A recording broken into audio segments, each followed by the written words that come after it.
Hello everyone, welcome back to Aryu Sahayak. Aryu सहायक में आप सभी लोगों का स्वागत है, जहां पर आपको रांची यूनिवर्सिटी के नोट्स, नोटिसेस और लेक्चर्स मिलेंगे। ठीक है, आज हम इस वीडियो में बात करने वाले हैं रांची यूनिवर्सिटी के SEC3 यानी स्किल इन्हेंसमेंट कोर्स का सिलेबस देखेंगे। ठीक है ना। तो इस पेपर का नाम है एलिमेंट्री कंप्यूटर एप्लीकेशन सॉफ्टवेयर, जो कि आपका कितने मार्क्स का आने वाला है। ये आपका 75 मार्क्स का पेपर है। ठीक है ना। और पासिंग मार्क्स आपका यहाँ पर दिया हुआ क्रेडिट थ्योरी, क्रेडिट कितने मिलेगा 3 और 45 आवर्स का ये लेक्चर्स बता रहा है। ठीक है ना। इसमें टॉपिक्स हम लोगों को क्या क्या पढ़ना है तो वो हम लोग पहले देख लेते हैं। पहला टॉपिक है बेसिक कॉन्सेप्ट ऑफ कंप्यूटर। ठीक है, बेसिक कॉन्सेप्ट ऑफ कंप्यूटर के अंदर हम लोग को क्या पढ़ना है, व्हाट इज कंप्यूटर, कंप्यूटर क्या है, application of computer, types of computer, components of computer system and central processing unit यानी सीपीयू के बारे में पहला टॉपिक में हम लोग को पढ़ना है। दूसरा टॉपिक है कॉन्सेप्ट ऑफ हार्डवेयर। हार्डवेयर इसमें क्या पढ़ना है, इनपुट डिवाइसेस के बारे में, output devices, computer memory, types of memory, processing concept of computer. ठीक है। थर्ड टॉपिक है ऑपरेटिंग सिस्टम। ऑपरेटिंग सिस्टम में हमें पढ़ना है ऑपरेटिंग सिस्टम के बारे में, क्या ऑपरेटिंग सिस्टम क्या होता है, फंक्शंस क्या होते हैं उसके और functions of operating system. Introduction to Windows 11। ठीक है, working on Windows 11 environment, installation of application software, my computer, control panel, searching techniques in Windows environment and basics of setting. और फोर्थ टॉपिक है concept of software. Software के बारे में इस topic में हम लोग को पढ़ना है, जिसमें कि क्या पढ़ना है, व्हाट इज सॉफ्टवेयर, सॉफ्टवेयर की क्या होते हैं, कितने प्रकार के होते हैं, types of software, computer software, relationship between the hardware and software में क्या रिलेशन है। ठीक है, सिस्टम सॉफ्टवेयर क्या होता है, एप्लीकेशन सॉफ्टवेयर क्या होता है, और सम हाई लेवल लैंग्वेजेस जिसे हम HLL भी कहते हैं। ठीक है ना।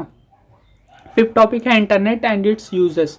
ठीक है, इसमें हम लोग क्या पढ़ना है, basics of computer networks, LAN वैन MAN, concept of internet, application of internet, connecting to internet, what is IPS, world wide web, web browsing softwares, search engines, URLs, domain name, IP address, using e-governance website, basics of electronic mail, getting an email account, sending and receiving emails। ये हमारा 5 topics के अंदर हमें इस चीज़ों को पढ़ना है। 6 टॉपिक्स है MS वर्ड। ठीक है, MS वर्ड में हम लोग माइक्रोसॉफ्ट वर्ड सभी लोग यूज़ करते हैं, तो इसमें हम लोग क्या क्या पढ़ना है।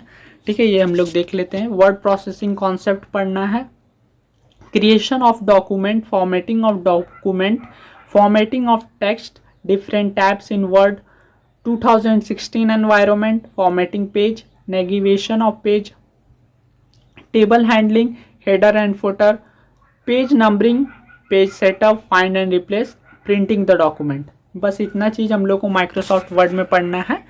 7 टॉपिक है माइक्रोसॉफ्ट एक्सेल। माइक्रोसॉफ्ट एक्सेल में स्प्रेडशीट के बारे में पढ़ना है, स्प्रेडशीट कॉन्सेप्ट के बारे में, creating, saving, editing a workbook, inserting, deleting worksheet, formatting worksheet, Excel formula, concept of chart and application, pivot table, goal 6, data filter, data storing, scenario manager and printing the spreadsheet। ठीक है, ये हम लोग को MS Excel में पढ़ना है। 8 topic है MS power point, Microsoft power point, जिसमें हम लोग को प्रेजेंटेशन के बारे में पूरी नॉलेज लेना है। ठीक है, उसमें क्या क्या पढ़ना, concept and uses of presentation package, creating, opening and saving presentation, working in different views in power point, animation, slide show, mastering slide, creating photo albums, rehearse time and HISRD narration. ठीक है, 9 topic है digital education. Digital education, ठीक है, इसके बारे में पढ़ना है। और मैं बता दूं डिजिटल एजुकेशन का ही एक एग्जाम्पल है, जो आप ऑनलाइन वगैरह देख रहे हो हमारे लेक्चर्स को, ये डिजिटल एजुकेशन का एक एग्जाम्पल है। डिजिटल एजुकेशन में हम लोग को क्या क्या पढ़ना है, introduction and advantages of digital education, concept of e-learning, technology used in e-learning. ठीक है, ये हमारा सिलेबस है SEC3 का, रांची यूनिवर्सिटी का। ठीक है, मैंने सिलेबस को पूरा अच्छे से डिस्कस कर दिया है, और मैं अब धीरे धीरे सारे टॉपिक्स बाय टॉपिक्स लेक्चर्स लाऊंगा। तो हमारे चैनल को सब्सक्राइब करो, जिससे आपके पास लेक्चर्स टाइम पर पहुंचे, और साथ में आप लेक्चर्स को टाइम पर समझ कर उसे अच्छे से कर लो प्रैक्टिस, या फिर अच्छे से समझ लो, जिससे एग्ज़ाम्स में आपको इजी होगा। ठीक है, साथ ही शेयर करो अपने फ्रेंड्स को जिन लोगों को सिलेबस मिला नहीं है SSC 3 का। ठीक है, और रेगुलर अपडेटेड रहने के लिए सब्सक्राइब जरूर करो। Thank you all.